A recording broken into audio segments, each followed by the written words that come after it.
Who believes what we've heard and seen? Who would have thought that God's saving power would look like this?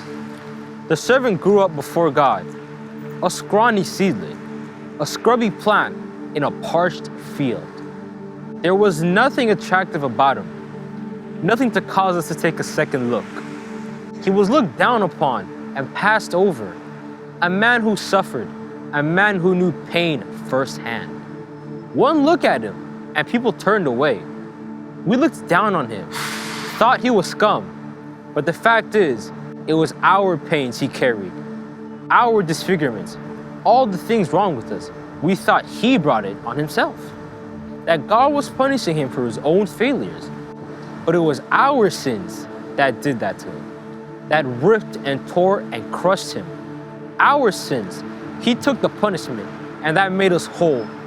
Through his bruises, we get healed. We're like sheep who wandered off and gotten lost. We've all done our own thing, gone our own way, and God has piled all of our sins, everything we've done wrong, on him.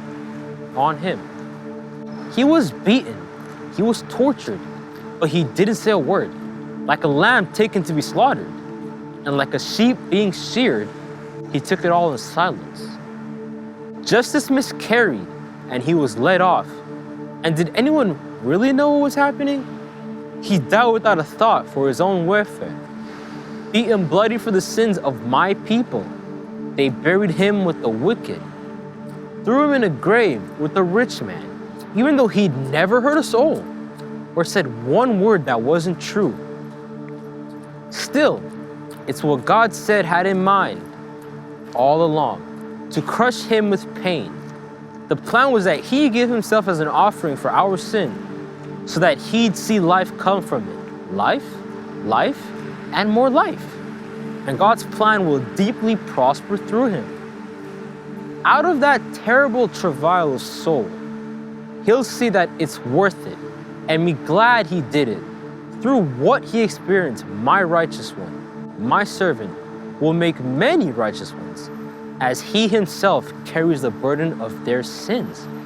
Therefore, I'll reward him extravagantly, the best of everything, the highest honors, because he looked death in the face and didn't flinch, because he embraced the company of the lowest. He took on his own shoulders the sin of the many.